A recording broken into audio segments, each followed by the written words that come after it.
Hello chess friends and welcome to Jozarov chess channel and welcome to a spectacular tournament that started yesterday. Welcome to the FIDE Grand Swiss in 2023. So this event is actually one of the most important chess events this year because the winner of the Grand Swiss 2023 will then participate in the FIDE candidates in the next year. In my opinion, really dynamic tournament because we'll see now 11 rounds of classical time format chess. Many great players are here: Hikaru Nakamura, Fabiano Caruana, Alireza, Firouzja. I'm sorry if I'm missing someone, but unfortunately for the chess community, Magnus Carlsen is not playing. But when we think about it harder, of course, his decision makes sense because he mentioned before that he will not play in any case in the next World Chess Championship match or in the next candidate. So he basically doesn't care anymore for the World Chess Championship throne, which gives, I think, new players opportunities to maybe be the next world champion in chess, like Ding Littenden, and among, I think, many great players that could maybe also be the next world champion in chess is, of course, the top GM and really one of my favorite grandmasters now these days, Fabiano Caruana. Fabiano Caruana yesterday played an awesome, brilliant defensive game against my landsman Ivan Šarić with the black pieces. So he started with the win with the black pieces today.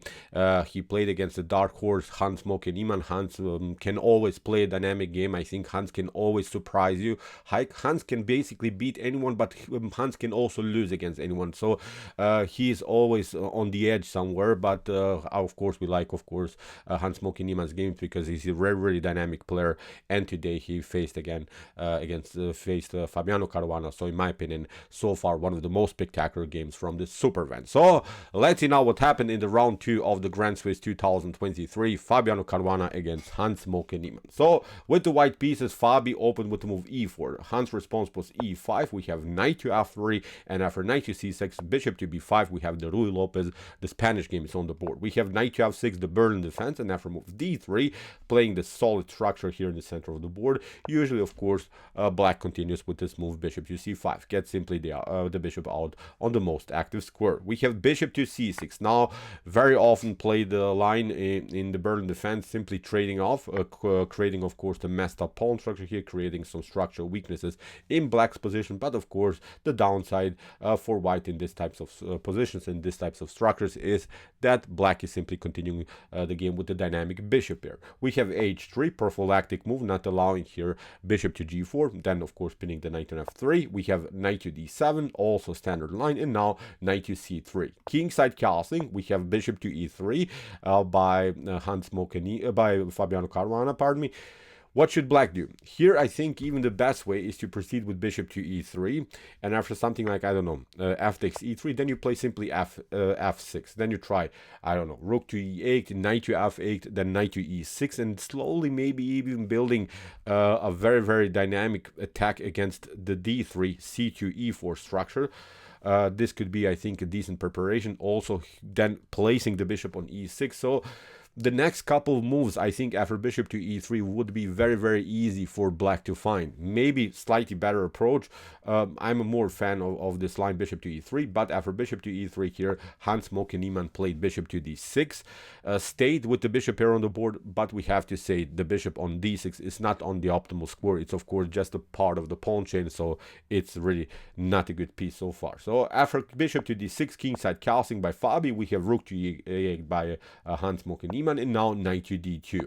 Knight to f8, finally liberating now the long diagonal for the light square bishop. Knight to c4 here by Fabi, and now after knight to g6, we have a very important moment now of this game. Here Fabiano Caruana played a beautiful dynamic theoretical novelty. Usually in top GM level, a4 has been played, and also knight to e2 with ideas maybe to reroute the knight here on f5.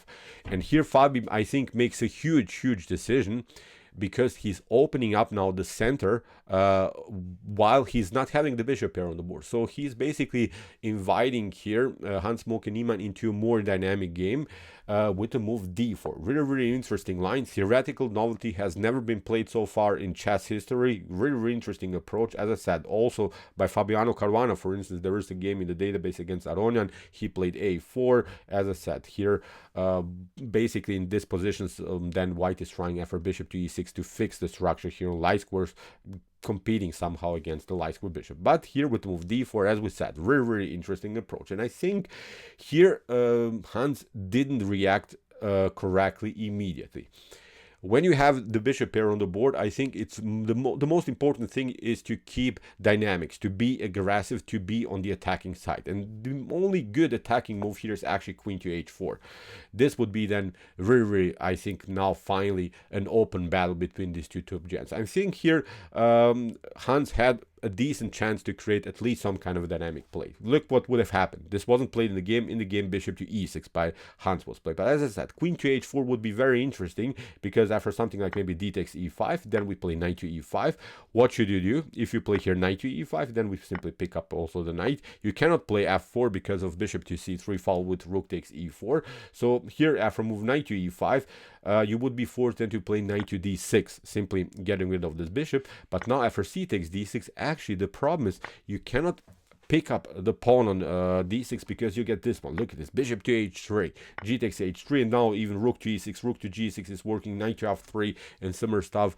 This would be very, very a fascinating continuation for sure. Or maybe here, instead of the move queen to d6, you could play, of course, f4, but now we simply hit the bishop on e3. Now we fix it. You're trying maybe to kick it away, and here after queen to e3, again, I think black should be perfectly fine, again, with some chances to create a decent attack on the e file. Maybe also rook to e6, rook to g6 is very dangerous, so at least something.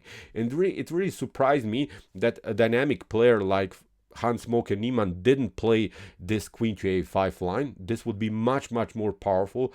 Bishop to e6 is a tiny little inaccuracy, which here Fabiano immediately uses. He plays now knight to d6. If you play queen to d6, then of course d takes e5 leads again into this complicated position, because still you haven't solved all of your problems here of this pawn structure. So that's why you would be forced, like here Hans did, to play the move c takes d6. But now Fabi uses this moment and plays now beautiful d5. This is the way to go.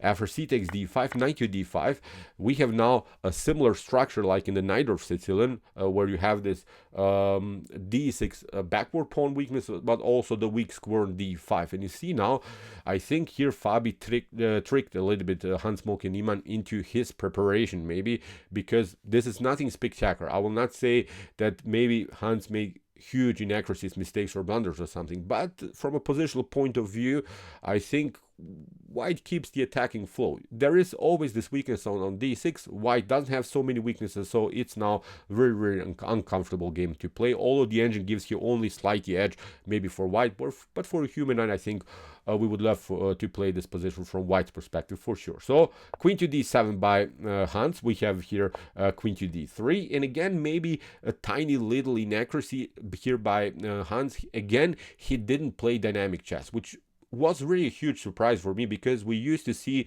by Hans many times dynamic play. Although he's losing maybe some games in dynamic opportunities, he sometimes wins the game, but his games are really, really interesting. And now in this particular position, he played a very, very unnecessary bishop to d5, which basically doesn't improve this position in any case. Look at this. A better choice would be again to play more active, more progressive chess. Look at this. With rook from a to c8, you even can sacrifice the pawn, but now only we pick up the pawn, because then we have the opportunity to occupy the f4 weakness. Look at this, knight to f4 comes with the tempo. We play even b6, really, really wild stuff. If you play bishop to b6, then you get an unpleasant rook to b8. If you play here queen to b6, then look at this, rook to e6, rook to g6.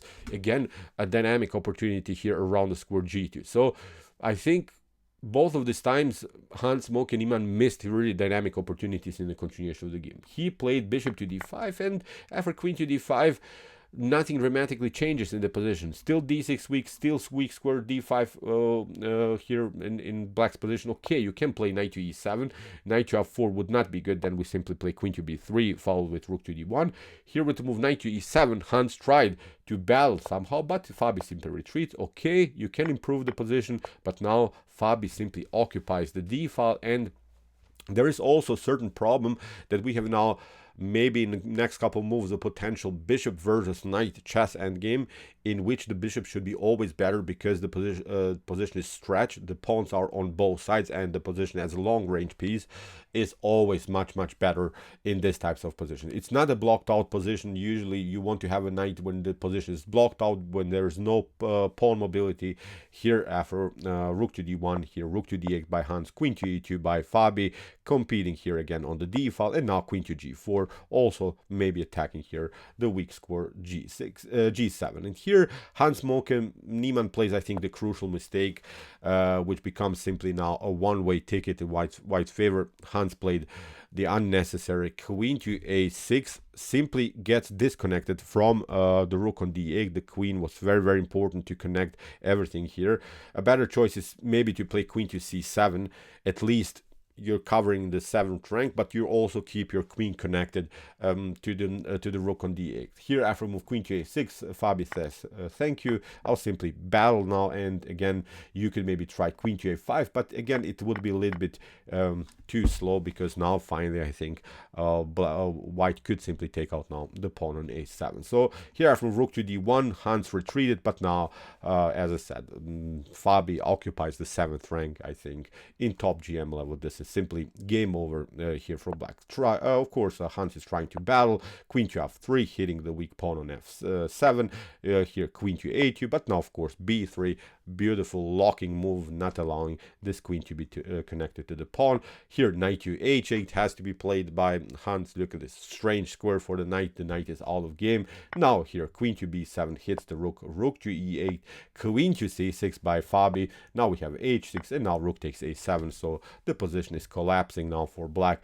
After move rook takes a7, queen to b1, nothing spectacular, no dot square problems we have here, because the bishop is always controlling also potential checks. We have rook to f8, we have queen to c4, putting more pressure, and now slowly and surely White is pushing the pawns here, has 2 connected pass pawns, so it's now, I think, a completely winning endgame here for White. So rook to b8, c3 by Fabi, and now rook to d8 finally by Hans Moke Niemann. But you see that Hans is basically running out of good moves. After rook d8, here Fabi plays queen to a2, reasonable move. Of course, tries to simplify the game going into the fully endgame stage, although there are probably better moves when it comes to computer relations, but who cares? This is now still completely winning for White. We have queen to e4. You see, Hans is trying to keep many pieces on the board, at least complicating something, but here Fabi simply pushes the pawn further. King to h7, b6. This pawn is now very advanced. We have f5, again with the threat to trade off the queen to a4, again a nice strategic move by Fabi. Queen to b1, and now queen to h4, a really beautiful move, because there is now even the threat of queen takes h6, because you cannot take with the pawn because of the rook's activity, and you cannot take it out with the king because of the bishop's activity. Really spectacular here tactic, but also with the threat to pick up now the rook on d8. The only move that prevents everything is rook to d6, but now queen to e7, and after rook to g6, queen to e5, Fabi took now the pawn in this position.